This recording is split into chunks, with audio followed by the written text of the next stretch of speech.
Hola, buenas tardes. Soy Glafira Rocha y me da mucho gusto que me estés acompañando el día de hoy para hablar sobre algo que es tan íntimo y al mismo tiempo tan personal y al mismo tiempo tan colectivo que lo damos por sentado y luego no nos percatamos de que está ocurriendo.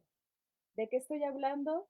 Del diálogo interno, del diálogo mental, de todo aquello que estamos rumiando constantemente, pero que no nos detenemos a reflexionar y que muchas de las veces nos provoca dolor de cabeza, nos provoca insomnio, pero también nos puede provocar incluso desesperación, nos puede provocar angustia, pero es parte del proceso de la existencia.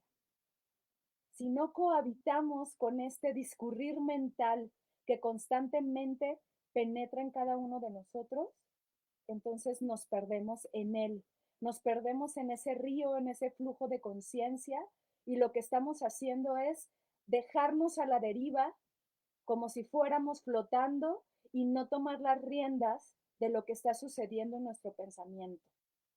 Esto es algo que tomaron en cuenta, por ejemplo, Virginia Woolf, James Joyce y otros escritores que consideraron que hablar sobre esta experiencia tan íntima a través de los personajes, lo que puede ocurrir o suceder es entrar y penetrar en lo más íntimo de la psicología o de la psique del personaje. Pero al mismo tiempo, nosotros como existentes lo estamos haciendo. Vamos a empezar por ahí y voy a empezar a compartirles un poema que me parece que es de Álvaro de Campos, que lo dice perfecto y que a lo mejor te vas a identificar. Te voy a decir cómo va. En la noche terrible, sustancia natural de todas las noches, en la noche de insomnio, sustancia natural de todas mis noches, recuerdo velando en la incómoda modorra, recuerdo lo que hice, lo que podía haber hecho en la vida, recuerdo y una angustia se esparce en mí como un frío del cuerpo o un miedo. Lo irreparable de mi pasado, ese es el cadáver. Todos los otros cadáveres pueden ser que sean ilusión. Todos los muertos puede ser que estén vivos en otra parte. Todos mis propios momentos pasados puede ser que existan en algún lugar, en la ilusión del espacio y el tiempo, en la falsedad del transcurrir. Pero lo que no fui, lo que no hice, lo que ni siquiera soñé, lo que solo ahora veo que debería haber hecho, lo que solo ahora claramente veo que debería haber sido, eso es lo que está muerto más allá de todos los dioses. Eso, y al final fue lo mejor de mí, es lo que ni los dioses hacen vivir. Si en cierta ocasión hubiera volteado a la izquierda en lugar de a la derecha, si en cierto momento hubiera dicho sí en vez de no, o no en vez de sí, si en cierta conversación hubiera tenido las frases que solo ahora en el entresueño elaboro, si todo eso hubiera sido así, sería otro hoy. Y tal vez el universo entero sería insensiblemente llevado a ser otro también. Pero no cambié hacia el lado irreparablemente perdido, no cambié ni pensé en cambiar y solo ahora lo percibo. Pero no dije no, no dije sí y solo ahora veo lo que no dije. Pero las frases que faltó decir en ese momento todas me surgen, claras, inevitables, naturales, la conversación cerrada concluyentemente, el asunto resuelto, pero solo ahora lo que nunca fue ni será me duele. Lo que fallé de veras no tiene ninguna esperanza en ningún sistema metafísico. Quizá pueda llevar a otro mundo lo que soñé, pero ¿podré llevar a otro mundo lo que me olvidé de soñar? Eso sí, los sueños por haber son el cadáver. Lo entierro en mi corazón para siempre, para todo el tiempo, para todos los universos. En esta noche que no duermo y el sosiego me cerca como una verdad que no comparto, y allá afuera, el claro de luna, como la esperanza que no tengo, es invisible para mí. Creo que este poema de Álvaro de Campos, en una traducción de Mario Bojorges, nos dice efectivamente lo que estamos pasando, no sé si en estos momentos, pero sí creo que en muchos momentos de nuestra existencia, de nuestra vida. Estamos atrapados en una red mental y a veces, con mucha frecuencia, no nos detenemos. No nos detenemos a ver qué es lo que está ocurriendo y muchas veces ese discurrir mental es el que estamos proyectando con el otro. Si yo no resolví algo, si yo me quedé dándole, como decimos, girándole a la rata, girándole al mono, dándole y dándole vueltas, a veces llego ante los demás o ante mí mismo, mí misma, y me insulto, me lacero o simplemente trato de evadir por medio de una serie, si tú quieres. Pero ¿qué pasaría si nos detuviéramos a pensar en ese discurrir mental? A darnos cuenta qué es lo que nos está diciendo, por qué nos está quitando el sueño, por qué no.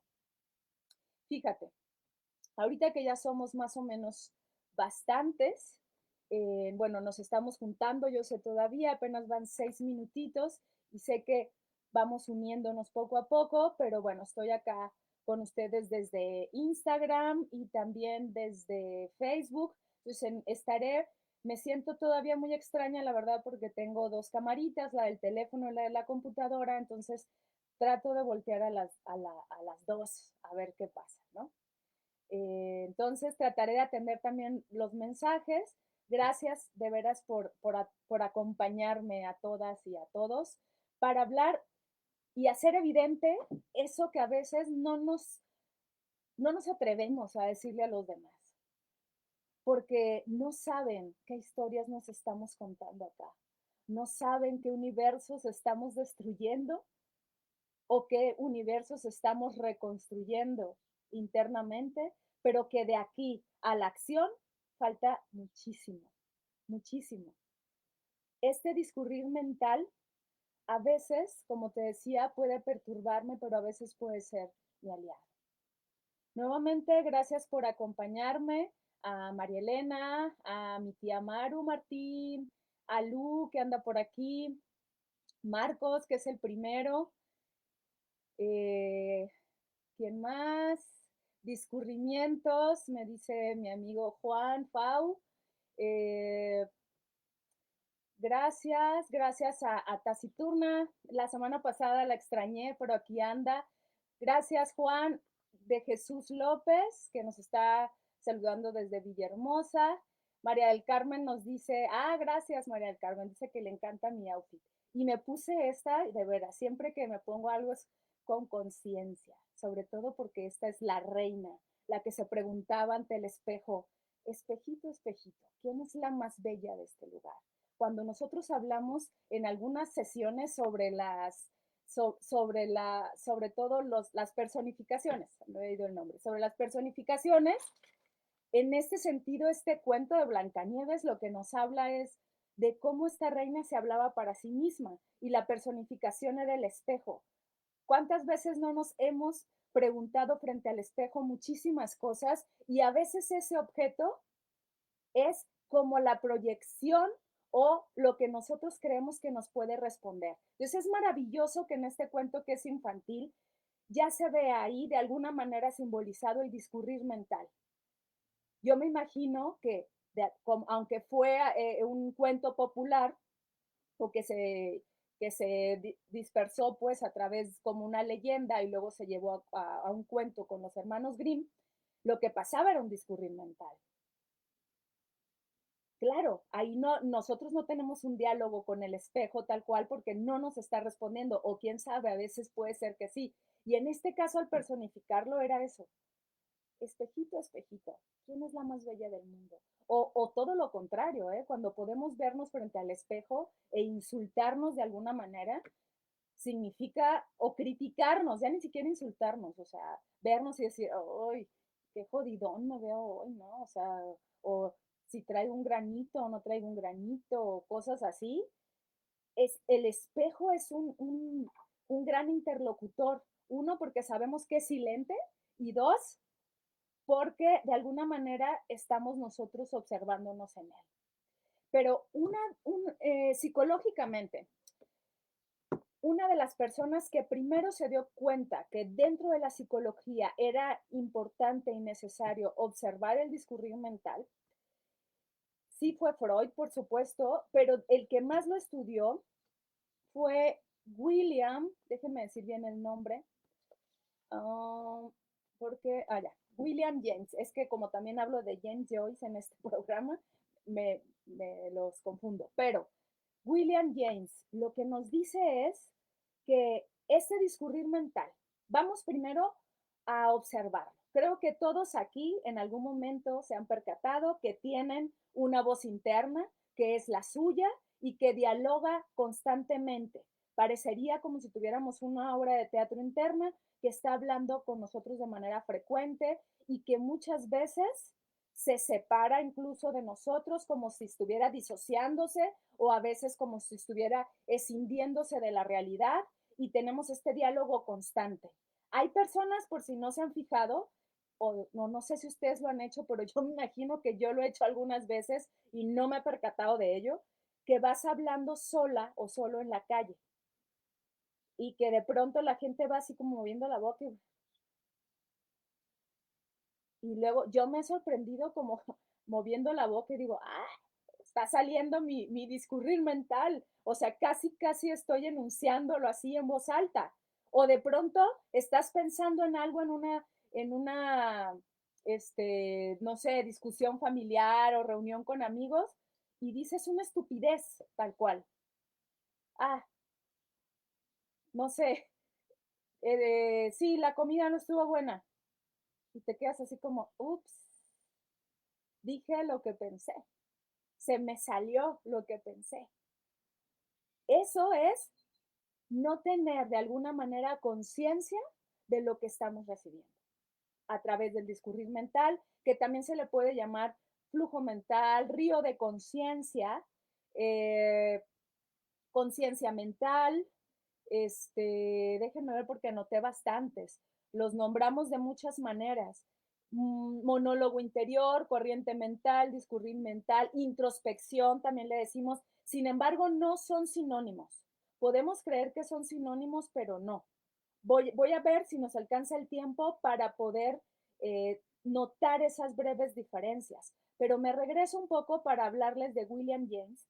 Lo que él decía, él se enfoca, él era fisiólogo, porque iba a decir psicólogo, pero no era psicólogo, era fisiólogo y empezó a interesarse con, con estas temáticas y lo que ocurrió fue que después se interesó tanto que escribió un libro que se llamó Psicología General a finales del siglo XIX y que sobre todo en América fue muy bien recibido por tratar este tema en uno de sus capítulos, si mal no recuerdo, creo que es el 5, sí, creo que es el 5 o el 9, pero ahí dedica todo un capítulo a hablar él le llama flujo de conciencia, corriente de conciencia también.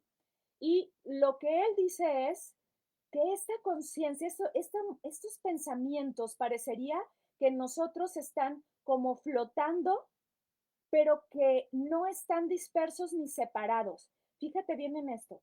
Lo que él está diciendo me pareció sumamente interesante es que son una unidad. Y nosotros lo que hacemos es seleccionar unos y otros, quitar unos, los que no nos funcionan en este momento, pero siguen siendo parte del flujo. Él incluso menciona a Heráclito. Recuerda que Heráclito es el filósofo que nos habla del cambio. Incluso habla del fuego como un elemento de cambio y nos habla del río para decir que la existencia es como el río. El ser es como el río, porque estamos en continuo cambio. Y lo retoma William James, lo retoma para decir, esta conciencia es igual, pero en ese río, imagínate ese río, es un flujo en donde van lleno de piedritas y todas esas piedritas son los pensamientos, entonces no va a estar separado del río. Es un flujo porque está en continuo cambio. Si tú te fijas en ese flujo y tomas conciencia de lo que estás pensando, entonces lo que va a ocurrir es que lo detienes pero no lo detienes, es decir, para que el río se detenga, sino para observar el río. Te conviertes en un espectador de ese río, pero el río sigue moviéndose. Incluso hay técnicas, sobre todo relacionadas con la meditación, en donde observamos, si nos da tiempo, vamos a hacer un ejercicio, yo quiero que sí, así que me voy a callar antes para poder hacer el ejercicio, de observar los pensamientos, a lo que le llamamos conciencia abierta y que ahora cuando se ha occidentalizado le dicen mindfulness, pero tiene que ver con esto, tiene que ver con observar el flujo de conciencia. Ojo, cuando hablamos del flujo de conciencia, no estamos hablando, y aquí empiezan las pequeñas diferencias, no estamos hablando de un diálogo interno. Sé que puede sonar raro, e incluso yo los voy a estar usando como sinónimos porque todos lo usamos como sinónimos, pero no es lo mismo.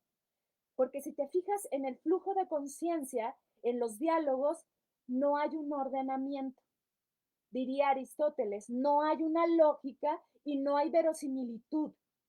Yo puedo estar pensando en un tema y de pronto volteo hacia otro lado y me viene otro tema, de pronto estoy tarareando una canción que está sonando cerca de mi casa y que la tiene mi vecino y no me doy cuenta, pero de pronto empiezo a sentir comezón y me digo qué comezón, pero de pronto recuerdo una preocupación al respecto de pagar el recibo de la luz o simplemente una pequeña diferencia que tuve con algún amigo, una amiga, y lo que hago ahí es que estoy de alguna manera buscando un entramar todos estos pensamientos. Por eso dice es James, William James, voy a hacer la separación porque luego sí voy a hablar de James Joyce y yo misma me confundo. Entonces, lo que él dice es, hay una parte muy importante entre cada pensamiento y de entre un pensamiento y otro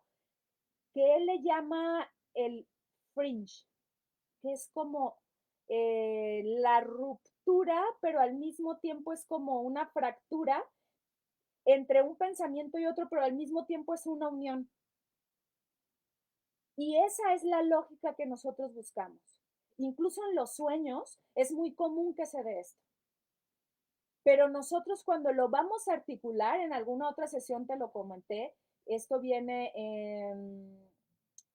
en un libro que es de Hugo Iriart, que habla sobre los sueños, en donde él nos dice la manera en la que articulamos los sueños cuando los vamos a narrar, porque necesitamos darle esta lógica aristotélica. Sin embargo, parecería que de manera primigenia somos caos, un poco a lo dionisiaco, como hemos hablado en otras sesiones, o un poco, ahora que he estado viendo esta serie que me gusta mucho y que es cómica, y sé que a algunos les parecerá muy tonto, pero que se llama Big Bang Theory, eh, lo que ahí dicen en algunos de los programas es justo de este Big Bang, ¿no? El Big Bang del caos que se va ordenando, etcétera. Entonces, el pensamiento nuestro parte del caos.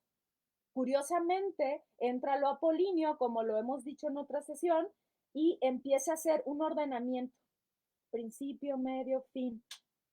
Pero nuestro pensamiento, nuestro discurrir mental no va a tener lógica. Entonces, si nosotros queremos comprenderlo y analizarlo, tenemos que detenernos, observarlo y darle un ordenamiento. E incluso seleccionar qué de eso me funciona y qué de lo que no me funciona de ahí. Pero otra vez regreso a este poema con el que inicié de Álvaro de Campos, en donde él justo está hablando como de una noche de insomnio entre el sueño y la vigilia y nos está diciendo, si hubiera hecho ciertas cosas no sería el que estoy diciendo ahorita.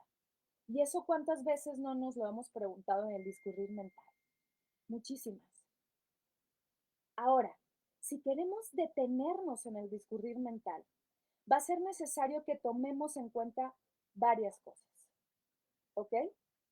Entre esas cosas, fíjate bien, voy a hacer algo que no había hecho en ninguna sesión y se me está ocurriendo ahorita, pero quiero ser como espontánea y atender a mi discurrir mental porque de eso estoy hablando. quiero que hagamos el ejercicio ahorita.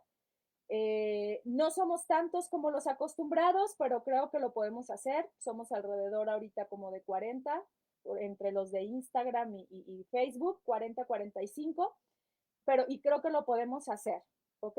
Entonces te voy a pedir que en este momento, como lo hemos hecho en otros, te detengas, que si estás viendo la pantalla, no tienes que verme, puedes voltear hacia otro lado, solo escúchame. Y por unos minutos, 1 o 2, te voy a pedir que cierres los ojos. Otra vez, si no puedes cerrarlos, simplemente voltea hacia otro lado o fija tu mirada en un punto, perdón, concreto y trata de observar tus pensamientos. Fíjate bien, como un espectador. Ahorita, en este momento, no te vas a detener qué dice y cómo dice. Te vas a detener en cómo fluyen y pasan, como si fueran nubes. Y tú eres el espectador. Ah, ya no he apagado la luz, pasa el pensamiento. Oye, es mucho tiempo, pasa el pensamiento.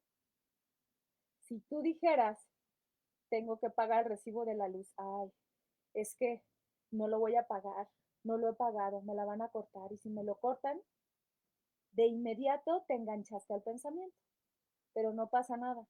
Lo que hacemos con recurrencia es engancharnos al pensamiento y ese pensamiento nos lleva a otro pensamiento al que nos vamos a enganchar. Lo que yo te estoy pidiendo en el ejercicio es no te enganches a ninguno en la medida de tus posibilidades. Lo que quiero es que observes los pensamientos, ¿ok? Entonces, ahí va. Vamos a tomar conciencia de la respiración. Voy a guardar un ratito de silencio y entonces tú vas a observar tus pensamientos. No hay un método, ¿ok? Si ves que te vas con el pensamiento, regresas. Si ves que te vas con el pensamiento, regresas. ¿Ok? No te quedes en él. Si no lo logras y te fuiste, tampoco pasa nada. ¿Va? Otra vez. Ahí vamos. Un minutito de silencio, cierra tus ojos y observa tus pensamientos.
Hasta ahí lo hice muy breve para no angustiarte si te angustias. Dime brevemente qué ocurrió con los pensamientos. ¿Cómo era ese flujo que veías que dijimos al principio? Ese diálogo interior. Ah, tengo que hacer esto, voy a hacer esto. Qué desesperante. ¿Qué pasó con tus pensamientos? ¿Se fueron? ¿No se fueron? ¿Te angustiaste? ¿Qué sentiste? Te voy a pedir que me lo compartas brevemente para poder compartirte otra herramienta que nos puede servir para identificar este discurrir mental, para tomar conciencia de él y si se puede, para no aferrarnos a él, porque ahorita te voy a compartir qué es lo que sucede cuando nos aferramos a él, ¿sí? ¿Qué te pasó? A ver, voy a empezar a ver los mensajitos de Facebook primero. Ay, nuevamente me disculpo porque sé que soy como con mi mirada por un lado y luego queriéndote compartir en Instagram y acá, entonces, no sé, me siento extraña con dos cámaras y bueno, al mismo tiempo como si estuviera en una televisora, ¿no? Ok. Margarita, mi amiga Margarita dice, yo a eso mejor lo denomino el flujo de inconsciencia. Lo dices muy bien, lo dices muy bien, fíjate, flujo de inconsciencia, porque luego, pero la inconsciencia surge o emerge cuando yo me aferro a ese pensamiento y me pierdo en él, no solo me aferro, sino que me pierdo. Y justo la conciencia entra para percatarse de la existencia y para observarlos. Entonces deja de ser flujo de inconsciencia. Edgar Armando dice, paz, se me quitó el calor. Ah, genial. Me costó trabajo traer los pensamientos, mi mente estaba más en negro y blanco. Liz, mi prima Liz, eso es muy importante lo que nos dice Liz, porque eso me ocurrió a mí la primera vez que hice este ejercicio.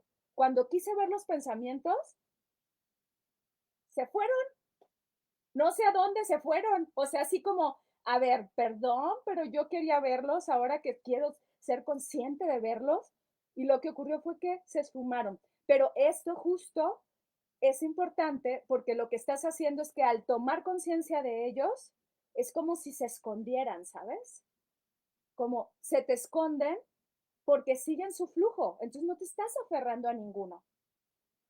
María Elena nos dice, mis pensamientos se centraron a los ruidos de mi entorno. Por ejemplo, escuché el ventilador y me dije, es el ventilador, su motor. Esto que nos está diciendo María Elena también es importante. Tendemos a describir una descripción fenomenológica de lo que nos está pasando. ¿Por qué? Porque al estarlos viendo, al ser espectadores del discurrir mental, lo que va a ocurrir otra vez es que detenemos el flujo de conciencia. Ojo, lo detenemos en un sentido, ¿ok? Solo somos los observadores, pero sigue pasando. Lo que hacemos, y fíjense, en la filosofía budista lo hice muy bonito, es como si observáramos las nubes que van pasando en un cielo claro. Pues nosotros somos los espectadores de esas nubes y decimos, ah, ahí va un borreguito, ahí va, ah, mira, esa parece una nubecita furiosa, no sé, lo que se les ocurra a ustedes. Entonces, lo que va pasando aquí es que al tomar conciencia, sigue el flujo, con o sin nosotros. Por eso, cuando, no sé si les ha tocado que muchas veces en una práctica de conciencia, que se llama conciencia abierta en las prácticas meditativas o en mindfulness, lo que ocurre es que luego mucha gente va con la intención de, quiero tener la mente en blanco. Eso no es la meditación, eso no es el mindfulness. Justo significa observar y tomar conciencia de este discurrir mental. Por eso Álvaro de Campos en este poema que leí lo angustiaba, porque lo que él hizo fue seguir el pensamiento. Ahora, y te decía que te iba a compartir de herramientas, es importante también que te vayas percatando, si te fijas, son como circunstancias simultáneas.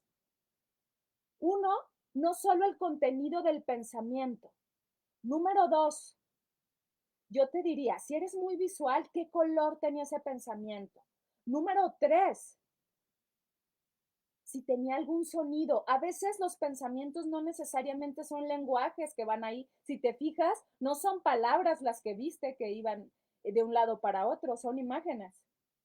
Y esas imágenes tienen color, tienen sonido y tienen una sensación. Entonces, ¿qué es lo que ocurre? Como en el poema de Álvaro de Campos, justo lo que ocurre es que si yo estoy en una noche de insomnio dialogando conmigo de esta manera y me voy justo aferrando o anclando esos pensamientos, me voy a empezar a angustiar. Me voy a empezar a sentir inquieta, inquieto, se me va a ir el sueño más fácil. Entonces aquí, el tan sencillo y gran truco es que no sigas los pensamientos. Cuando a veces nos dicen cuenta borreguitos, la verdad que no es tan mala recomendación, porque al contar borreguitos no vas siguiendo a los pensamientos y no te aferras a ellos. Y por lo tanto, fíjate, aquí es como un círculo. A veces la sensación o el elemento externo que llega a mi vida, lo que ocurre es que me genera un pensamiento que se conecta con todo este flujo, pero a veces es al revés. Ese pensamiento genera en mí una sensación. Entonces, ¿qué es lo que pasa? Si yo estoy teniendo un pensamiento catastrófico, horroroso, me voy a angustiar, me voy a sentir mal porque me quedé ahí en ese pensamiento. ¿Cómo llevamos nosotros esto a la escritura de la vida? Otra vez, tomando conciencia, percatándome de la existencia, percatándome de los pensamientos. Ahora, ¿quiere decir que eternamente voy a estar así? No, es muy difícil, es complicado. Lo que yo te diría es, si tomas pequeños espacios y pequeños tiempos para detenerte como el ejercicio que hicimos ahorita, unos minutitos, solo observando tus pensamientos, justo cuando estás tal vez en un momento de mucha angustia, puedes experimentar, no siempre va a ser paz porque no es el objetivo, solo sientes que estás viendo aquello que te tenía atrapado. Y a veces, como por ende o por consecuencia, lo que ocurre es que llega la calma, pero no es lo que buscamos. No, no que el objetivo no es la calma, curiosamente. El objetivo es tomar conciencia del discurrir mental.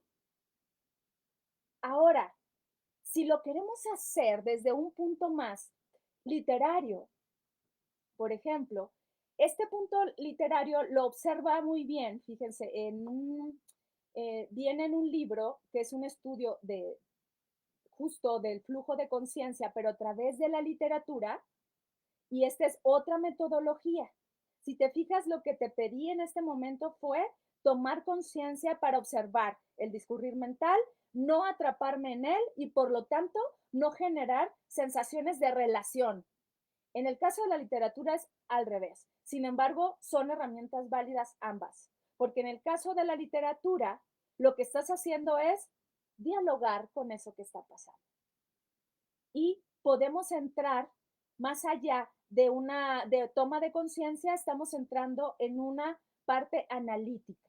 Estamos analizando todas esas estructuras mentales que van pasando. Y ahí sí nos vamos a detener, pero nuevamente nos detenemos tomando el control de ese discurrir mental. Aquí el truco es no aferrarme, al observarlo, puedo generar un diálogo con eso. ¿Se acuerdan cuando empezamos ahorita que les decía que por eso me puse esta playera, por el espejito, espejito, que es como el diálogo que podemos tener con el espejo, que no es un interlocutor?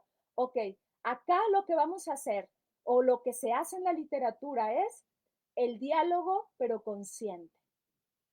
Les decía hace un rato, ¿qué color tiene? ¿Qué sabor tiene? ¿Qué sensaciones me provoca? Si yo estoy pensando de veras todo el tiempo en la muerte, me voy a angustiar inevitablemente. Y no quiere decir que le dé la vuelta para no pensar en ella. Lo que te estoy diciendo es toma conciencia de que estás pensando en la muerte. Y esto lo que va a generar es ver el pensamiento. Y a veces te puede dar tranquilidad. ¿Cómo se lleva esto a la literatura? A la literatura, te decía hace un rato, quien lo observó, me estoy acordando del nombre del libro, pero es, a ver, el libro se llama, mm, ahorita me voy a acordar, ahorita me voy a acordar, ahorita me voy a acordar. Ok, el flujo de la conciencia en la literatura moderna. El flujo de la conciencia en la literatura moderna de Robert Humphrey. Robert Humphrey es quien lo escribe y hace un estudio sobre el flujo de la conciencia en las novelas de Joyce, de Virginia Woolf y de William Faulkner. ¿Por qué? Porque son quienes se metieron a tomar como una técnica, fíjate bien, pues una técnica narrativa para poder que te metas a la psique del personaje. Si yo quiero conocer a la otra a una persona fuera de la literatura, tendría que meterme a su flujo de conciencia y navegar en su río. Y la verdad es que eso no se puede, porque incluso la misma persona a veces no se puede meter al flujo o al río. Si nosotros nos cuesta trabajo, menos otra persona. Al llevarlo a la literatura, lo que está ocurriendo aquí es justo que tomas conciencia y generas el diálogo. Hace un rato comentaba con Mario Bojorques, que está aquí a mi lado, y me estaba diciendo él que el poema de Tabaquería de, es de Álvaro de Campos, ¿verdad? Sí, es de Álvaro de Campos. Es que entre tanto heterónimo luego me confundo, pero sí es de Campos también. de Álvaro de Campos, yo le decía que no necesariamente era un flujo de conciencia. Y entramos un poquito en este debate, que no vamos a continuar acá. Pero, ¿por qué no es flujo de conciencia? Según yo. Porque hay diferencias, y retomo lo que te decía al principio, con el monólogo interior, el soliloquio y el flujo de conciencia. En un principio decíamos que el flujo de conciencia es un caos, no está ordenado y no tiene una lógica.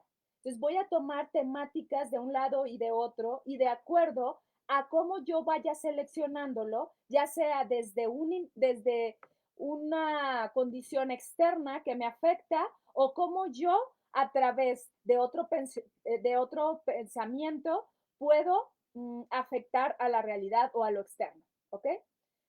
Acá en la parte del monólogo interior, que tiene diferencia con el soliloquio, pero que son muy, muy cercanos. Por ejemplo, en el monólogo hay como una reflexión solitaria.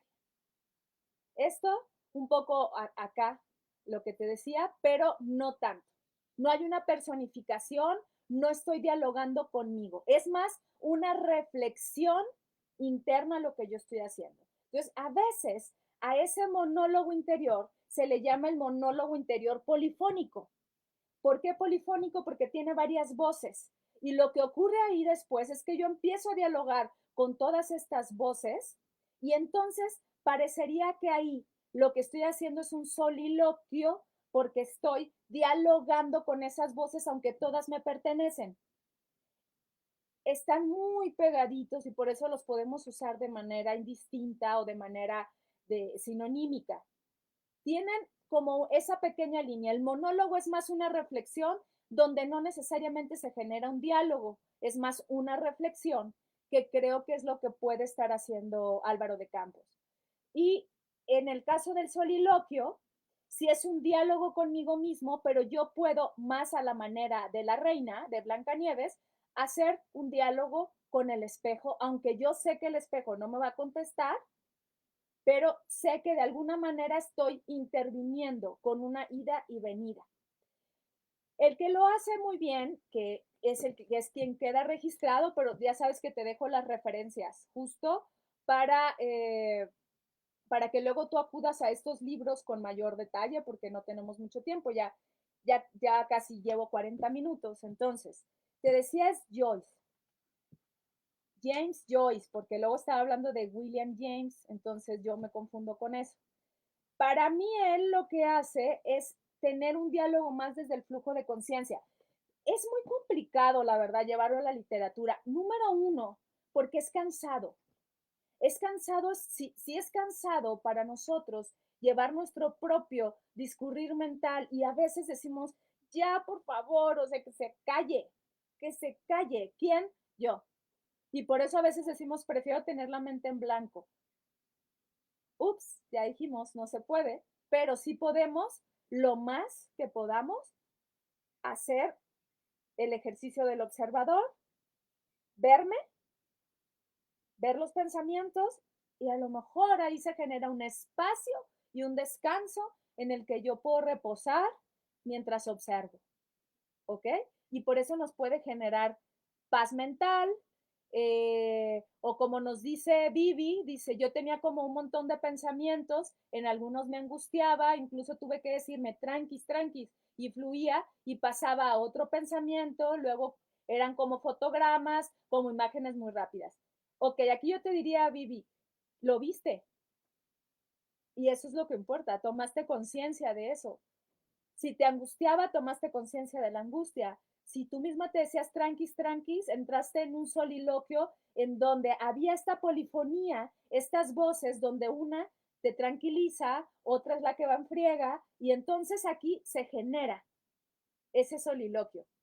Marish dice, me costó trabajo regresar después de cada pensamiento. Sí, esto es práctica, ¿saben? Es muchísima práctica.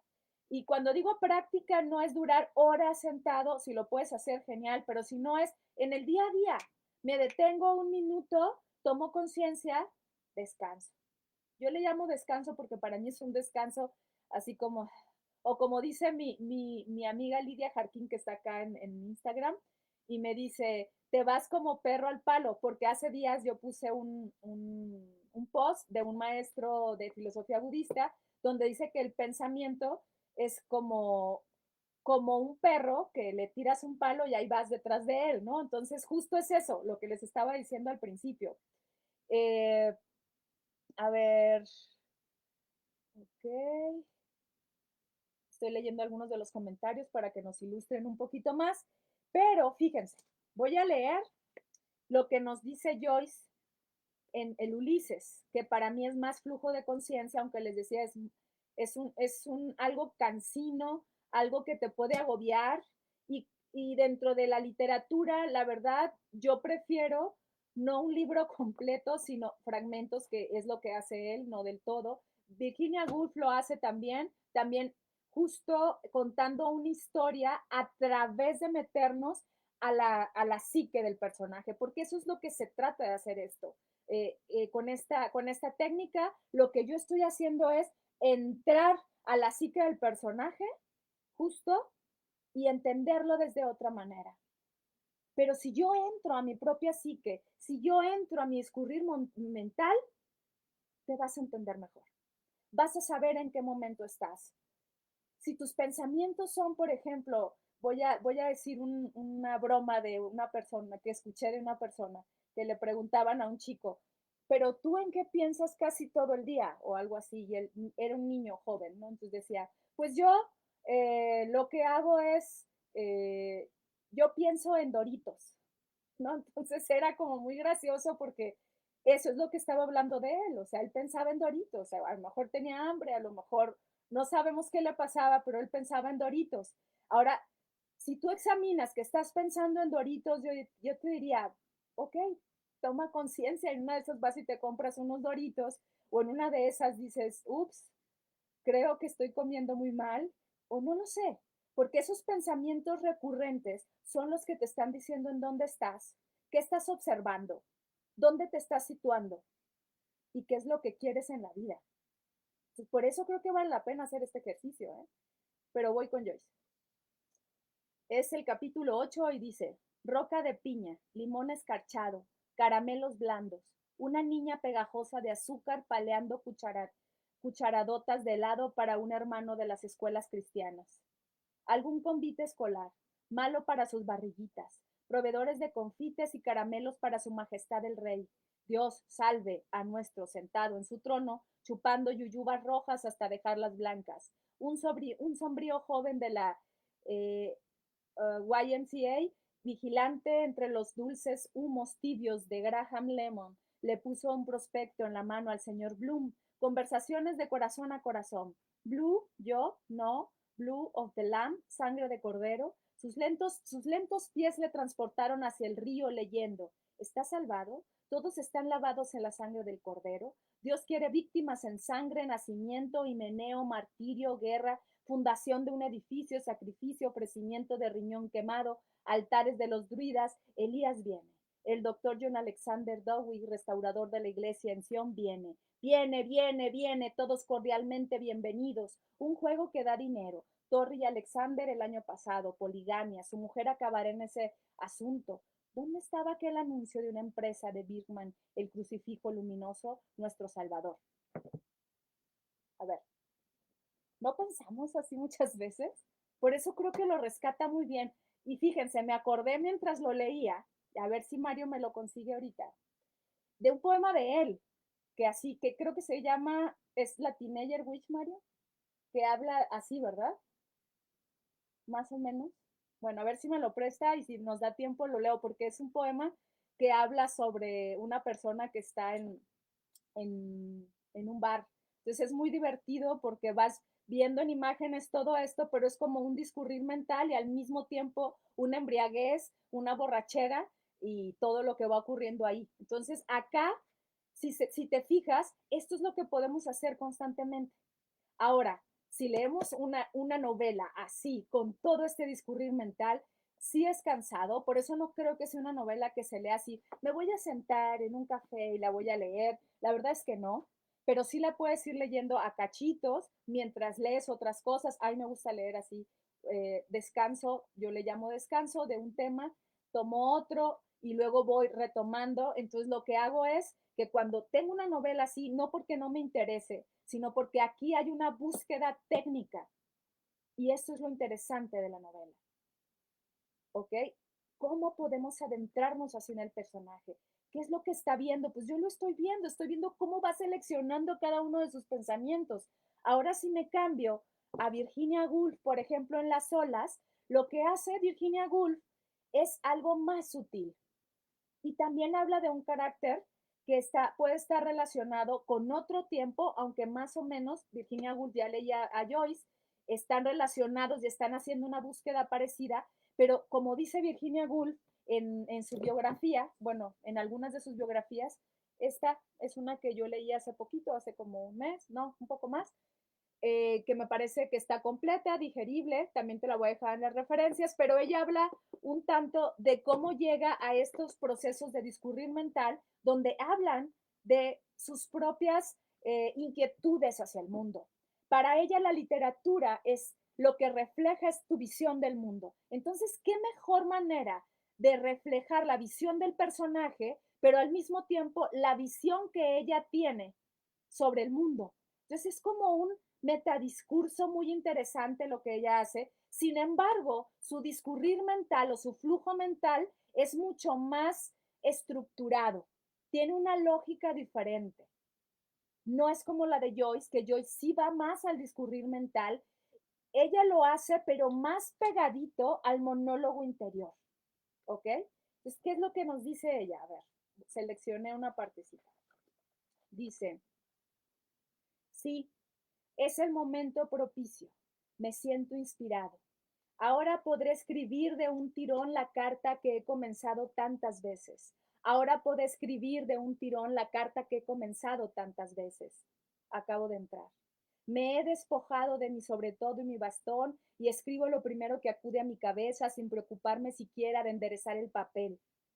Va a ser una pequeña obra maestra y es preciso que ella se dé cuenta de que ha sido escrita sin una pausa, sin una corrección. Ved cuán informes son mis letras, e incluso ha caído sobre el papel una pequeña mancha de tinta, pero es preciso sacrificarlo todo a la rapidez y al desorden. Voy a escribir con una pequeña letra rápida, cursiva, exagerando la línea que une al ángulo de la I, tildando la T así, con un trazo grueso y arrogante. La fecha será solamente martes 17 y un signo de interrogación. Pero ya al mismo tiempo debo producirle la impresión de que a pesar del abandono de la carta escrita por él, ya que este personaje no soy yo, ella está llena de insinuaciones sutiles, respetuosas acerca de nuestra intimidad. Acá está un poquito más estructurado, pero también podemos hacer eso. Cuando estructuramos así nuestro pensamiento, puede ir tornándose un poco más claro y pasar del Ulises a las olas, o al revés.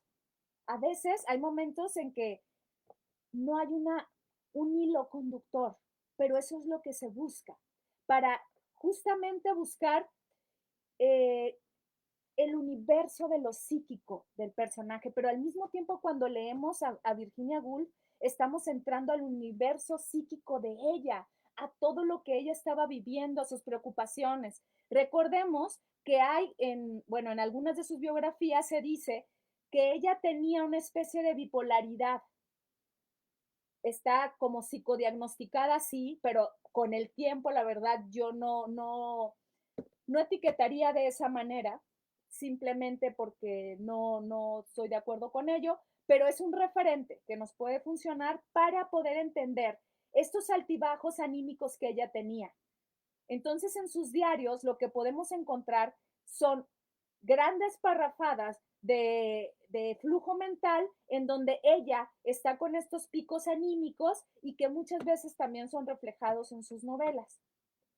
Pensemos en algo que no se le llama tampoco discurrir mental. A lo que hace Virginia Woolf y a lo que hace Joyce sí se les llama discurrir mental, pero a lo que hace Shakespeare en Hamlet, que ya son atisbos y acercamientos, por supuesto, son más soliloquios o monólogo interior. Pensemos en el más conocido, que es el ser o no ser, solo voy a leer un fragmento porque me parece muy importante, puesto que este diálogo es tan existencial que creo que aún nos toca en este momento. Dice, ser o no ser. Esa es la alternativa. ¿Qué es más noble para el alma? ¿Sufrir los golpes y dardos de una fortuna ultrajante? ¿O armarse contra un mar de pesadumbres y haciéndoles frente, acabar con ellas? ¿Morir o dormir? Nada más. Y pensar que solo un sueño extingue el tormento del corazón y las mil aflicciones naturales de las que nuestra carne es heredera, un fin ansiosamente tentador. Morir, dormir, dormir, tal vez soñar, ahí surge el escollo. Porque los sueños que nos traiga el letargo de la muerte al desprender nuestro mortal despojo, frenan nuestro impulso. Esa prudencia es la que nos obliga a soportar la calamidad de tan larga vida. Claro que es mucho más extenso, pero otra vez es común que tengamos este diálogo. Y regreso para invitarte. ¿Y qué tal si ese diálogo lo haces consciente? ¿Y qué tal si ese diálogo va más allá, incluso de observarlo, y lo escribes? Y entonces esto se podría vincular a una escritura automática, porque vamos a poner todo lo que vaya fluyendo. Una escritura automática como aquella que hablaban los surrealistas o André Breton, en donde simplemente sentarte, tomar, yo diría que para una escritura automática, si tomes papel y pluma, te sientes. Y a veces, si te cuesta trabajo el sentarte y pensar nada, más bien observar y ser el espectador de tus pensamientos como lo hiciste hace un rato, a veces el escribirlo sirve para esto. Aunque digas tonterías, aunque después te puedas avergonzar de lo que salió ahí, aunque digas de dónde ocurrió esto, ¿no? De ahí viene también el ejercicio de la asociación libre, cuando decimos una frase y respondemos lo primero que se nos venga. ¿Por qué? Porque de alguna manera esas son las temáticas que nos están atravesando. Es hacer consciente lo que no está consciente. Y eso lo podemos hacer solo escribiendo tal cual, que fluya la mano, que fluya lo que estamos diciendo. Y ahí te diría, no te detengas ni en ortografía, no te detengas en buscar palabras correctas, no te detengas si repetiste o no repetiste, porque de eso se trata. No te detengas si es una incoherencia, no te detengas si te avergüenzas de lo que estás escribiendo, porque incluso yo te diría, descansa esa escritura automática y a los días la vuelves a leer y entonces lo que va a pasar es que vas a encontrar cosas diferentes. Si después ese discurrir mental que emergió a través de la escritura automática lo quieres hacer un monólogo o un soliloquio, lo que puedes hacer es, ahora sí, buscar este diálogo interno, hacerlo con mucho más cuidado y llevarlo ya sea al discurso poético o al discurso narrativo. Y creo que así es como nosotros podemos identificar en qué estamos. Si en estos momentos en los que estamos pasando por una pandemia, tomáramos un tiempo para ejercitarnos de esa manera, sabríamos cómo la estamos recibiendo. Ya sea mediante un ejercicio, les decía que no es introspectivo, ¿ok? Introspectivo es una vez que hacemos el flujo de conciencia o que lo observamos o que lo llevamos al monólogo interior o al soliloquio. Si simplemente nos detenemos en el flujo del pensamiento para observarlo, creo que ese es un ejercicio para darte cuenta dónde estás. E incluso voy a decir una aseveración porque a mí me ha funcionado, no porque a todo el mundo le funcione, puede disminuir el estrés y la ansiedad. Algunas veces digo porque no siempre ocurre, puede generar ansiedad no por el mismo ejercicio, sino porque te estás percatando de tus pensamientos. Y a veces dices, es que cuando hice el ejercicio sentí que pensaba más. No es que pienses más, es simplemente que te estás dando cuenta de lo que piensas regularmente. Eso es lo que ocurre. Lo otro es automatismo psíquico. Muy bien, nos dice eso Anton Chelo. Es cierto, eso, automatismo psíquico.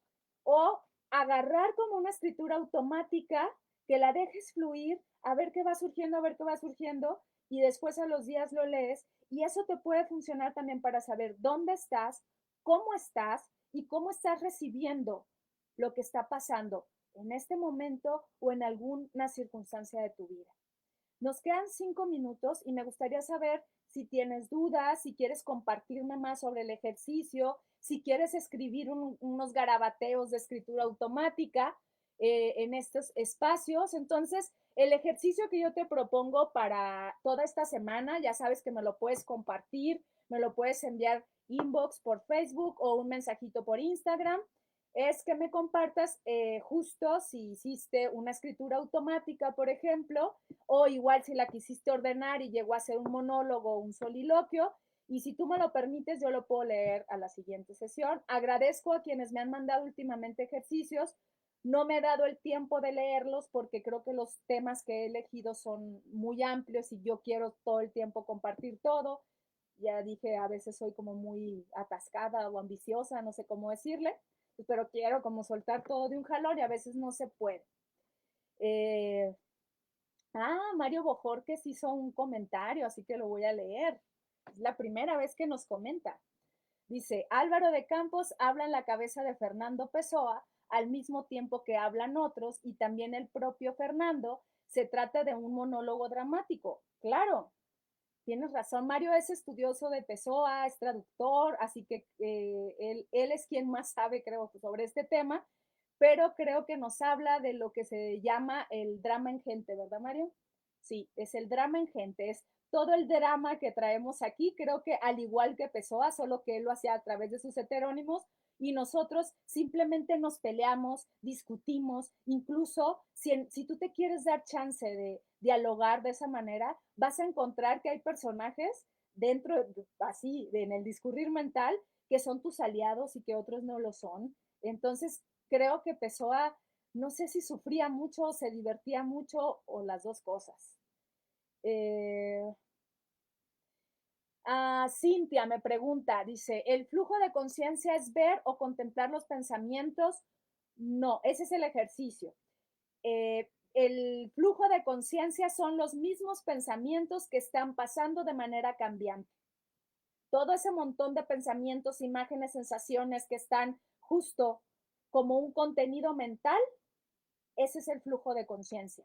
Cuando tú te detienes a verlos, simplemente eres el observador de todos esos pensamientos, sensaciones, ideas que van, vienen. Pero esto que estoy haciendo así, como tratando de ilustrarlo, ese es el flujo de conciencia, el río de todo ese montón de imágenes, pensamientos, estructuras mentales, construcciones, hábitos, todo lo que quieras. Entonces, cuando lo observas, es cuando realmente puedes hacer algo con ellos. Mientras no lo observes, como decíamos al principio, te vas a aferrar a ellos y si son pensamientos, por ejemplo, catastróficos, vas a angustiarte por ellos.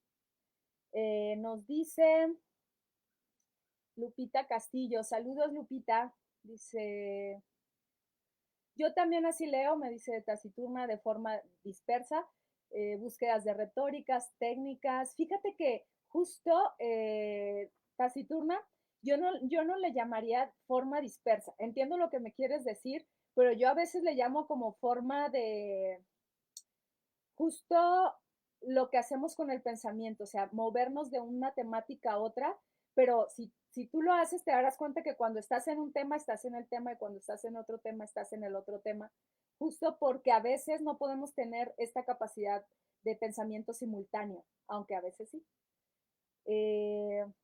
Ok.